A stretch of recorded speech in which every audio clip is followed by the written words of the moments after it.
Imagine finding out your own brother has been secretly recording every conversation you've ever had and planning to use it in a book for the world to read. Shocking, right? That's exactly what Prince William claims happened. For years, the palace has kept its scandals behind closed doors, its secrets locked in layers of protocol and tradition. But now, one revelation threatens to shatter that carefully constructed world. Prince William has finally broken his silence on Prince Harry's exit from royal life, and what he revealed is nothing short of explosive. It all starts with a memoir. Harry's memoir, the one the world has been waiting for, the one that promised to tell the truth about his life and his family. But according to William, it wasn't just a memoir, it was a betrayal. Every private conversation, every personal confession, every family disagreement was apparently captured secretly, leaving William and the monarchy itself in a state of shock. Can you imagine speaking to someone you trust, only to discover later that every word could be used as a weapon? That's exactly the reality William faced. Before we continue, please hit the like button, subscribe to the channel, and turn on the notification bell for updates. This story isn't just about brotherly tension. It's about power, reputation, and the fragile balance of one of the most famous families in history. Prince Harry's departure from royal duties was already historic, stepping back from royal responsibilities, moving across the Atlantic, and redefining what it means to be part of the monarchy. But now, with the claim that William's private conversations were recorded, the stakes have skyrocketed. The world is watching, the tabloids are ready to explode, and social media has already begun spinning theories that would make even the most hardened palace insider blush. William's perspective is rarely heard. The public has seen his statements, his polite nods, his carefully curated appearances, but rarely the raw emotion. Now, for the first time, the story is being told from his point of view, a side of the saga that could completely reframe everything we think we know about the royal feud. He describes the heartbreak of feeling betrayed by someone so close, someone he raised alongside him, someone he trusted implicitly, and he's not holding back. His words are measured, but the weight of disappointment hangs heavy. The timing of this revelation is critical. With the memoir release imminent, emotions are running high, both inside the palace and outside in the public eye. Allies are choosing sides, rumors are spreading like wildfire, and every statement, or non-statement, from William could tip the balance of public opinion. This is a family under pressure, and William's words are the first cracks appearing in what many assumed was a seamless royal facade. So what exactly did William say? How did he react to discovering these secret recordings? And more importantly, what does this mean for the future of the monarchy and for Harry and William's relationship? Those questions will be answered, but not before we take a deep dive into the hidden recordings, the palace fallout, and the shocking justifications that Harry allegedly gave. The story you're about to hear is filled with drama, betrayal, and emotional tension. Everything you've come to expect from a royal exposé, but with revelations that could shock even the most loyal royal watchers. What would you do if your own brother secretly recorded every private conversation you had? Every complaint, every confession, every joke you thought was shared in confidence, and then planned to publish it for the world to read? For Prince William, this nightmare became reality. The moment he discovered Harry's secret recordings, everything he thought he knew about their relationship shifted. It wasn't just betrayal. It was a violation of trust at the highest personal and historical levels. The discovery didn't happen in a dramatic, public confrontation. It came quietly, in whispers, in leaked rumors, and finally, in confirmation from the inner palace circle. William, already grappling with Harry's decision to step back from royal life, learned that some of their most intimate conversations, about family tensions, about their parents, about private royal moments, had been secretly captured. And not just captured, but meticulously preserved to be mined for memoir material. Can you imagine the shock? Conversations about grief over their mother, debates about royal duties, even casual sibling banter, all potentially edited and presented to the public as the truth. William's reaction, insiders say, was a mixture of disbelief and fury. Imagine pacing through the quiet corridors of Kensington Palace, replaying words in your head you thought were private, now realizing they had been weaponized. The analogy is clear. It's like discovering someone had read your diary for years and planned to auction it to the highest bidder. The sense of betrayal cuts deeper when the person doing it is someone you grew up with, someone who shared your childhood secrets and your family memories. And yet, William's response was calculated, not impulsive. He had a reputation to uphold, not just as a prince, but as the future king. Showing emotional vulnerability to the world could be exploited, but staying silent would let the breach fester. Sources describe a tense, late-night meeting with his closest aides, going over every possible scenario. How public should he be? How could he contain the fallout? What could he say without inflaming the situation further? Every decision had to balance personal hurt with the weight of history and protocol. There's also a bitter irony here. Harry had always framed himself as the truth teller, the one exposing the injustices and hypocrisies of royal life. But in secretly recording William, he crossed a line that most people, inside and outside the monarchy, consider unforgivable. This wasn't advocacy. It wasn't a revelation about institutional failings. This was intimate family life being dissected for the public stage, and the timing couldn't have been worse. With Harry preparing his memoir, the palace was on edge, knowing that any leak, any quote, could dominate headlines and social media trends overnight. What makes this discovery even more shocking is what was allegedly recorded. Conversations about the Queen's health, Harry's struggles with media intrusion, William's own doubts and frustrations. All of it potentially laid bare for millions of readers. William reportedly described feeling exposed in ways he never expected. And yet, the prince, trained in the art of restraint and public composure, didn't lash out immediately. Instead, he prepared, strategized, and tried to anticipate what Harry might reveal. So what did William decide to do? How did he confront the situation without turning the story into a public war? And more importantly, how did Harry justify this secret betrayal when they finally spoke about it? The answers to these questions lead us into the next phase of this royal drama.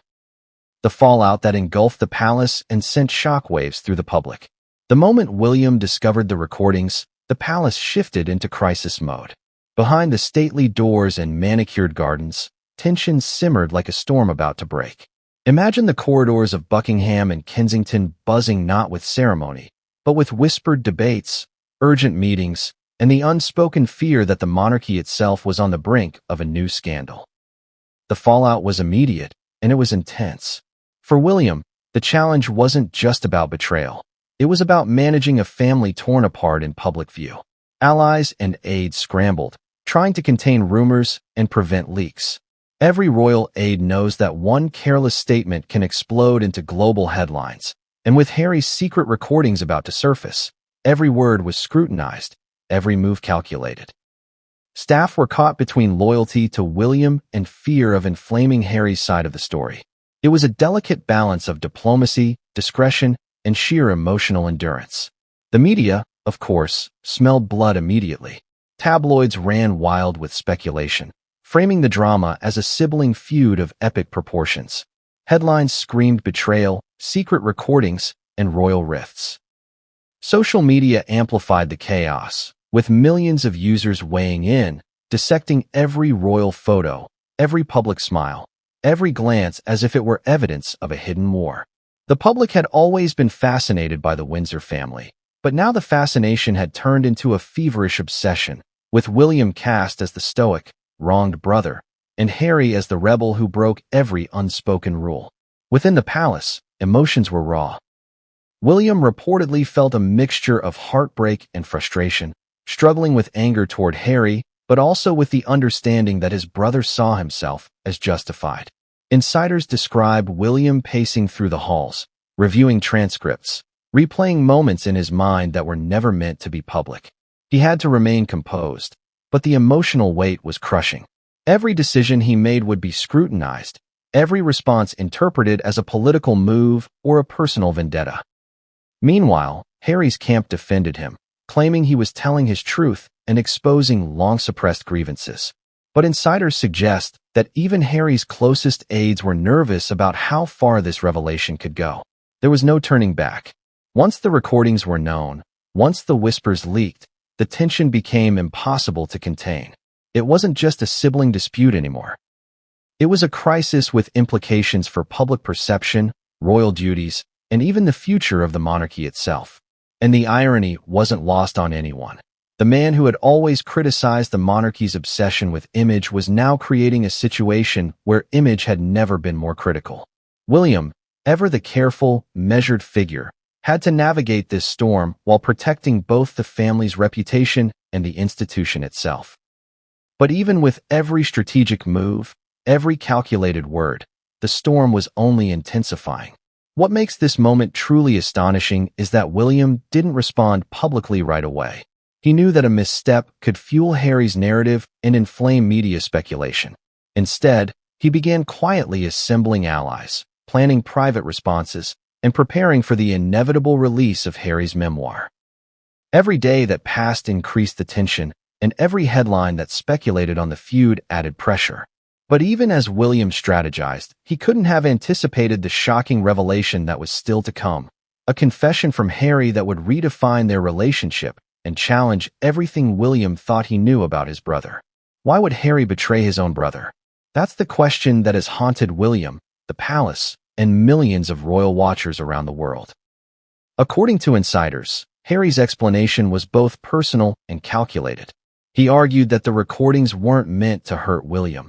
They were meant to preserve history, to tell the truth about a royal life the public could never truly understand. But to William, and to anyone watching closely, it felt like a justification that fell flat, a rationalization for what he saw as an unforgivable betrayal.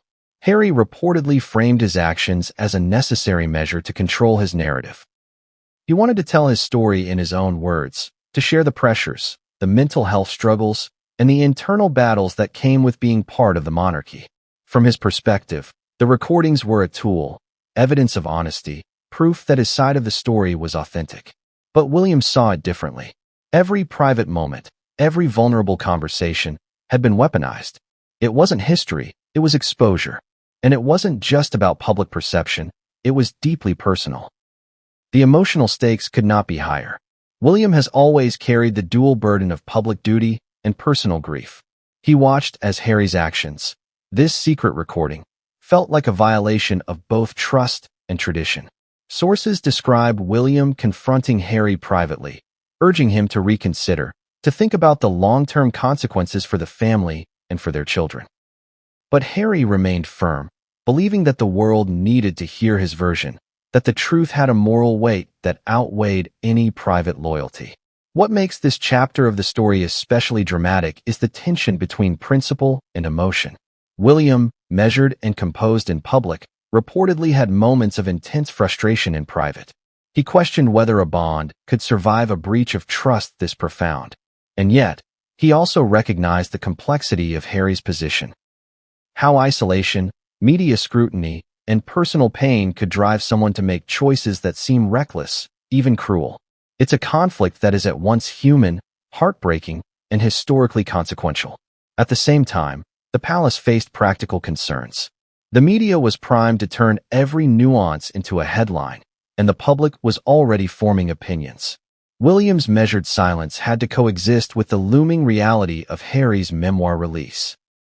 Legal teams, advisors, and close aides worked tirelessly to anticipate and mitigate the fallout. Every statement had to be deliberate, every public appearance was weighed for its emotional impact. In short, William's response was as much about protecting the monarchy as it was about protecting himself and his family. But then came the most shocking part. William didn't just prepare for public statements or carefully worded rebuttals. Sources say he issued an unprecedented private ultimatum to Harry.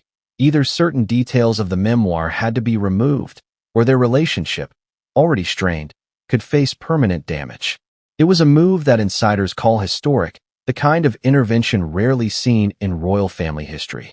The stakes were personal, political, and emotional all at once. After months of tension, private confrontations, and public speculation, the story reaches its emotional crescendo. The revelations about Harry secretly recording conversations and William's response aren't just tabloid drama. They are a raw window into a family struggling under the weight of history, duty, and personal loyalty. For William, The pain of betrayal is intertwined with his responsibility to protect the monarchy, to maintain dignity in the face of public scrutiny, and to navigate a fractured relationship with his brother. For Harry, the desire to tell his story, to claim his truth, clashes with the very personal consequences of exposing private family moments. The emotional impact is staggering. William has had to balance heartbreak with strategy, anger with composure, and private grief with public duty. He stands as a figure caught between brotherly love and royal obligation, between tradition and the ever-demanding glare of the media. Harry, on the other hand, demonstrates the powerful tension between self-expression and the consequences of choices. How seeking transparency can sometimes feel like betrayal to those closest to us. This saga leaves us with questions about loyalty, trust, and family.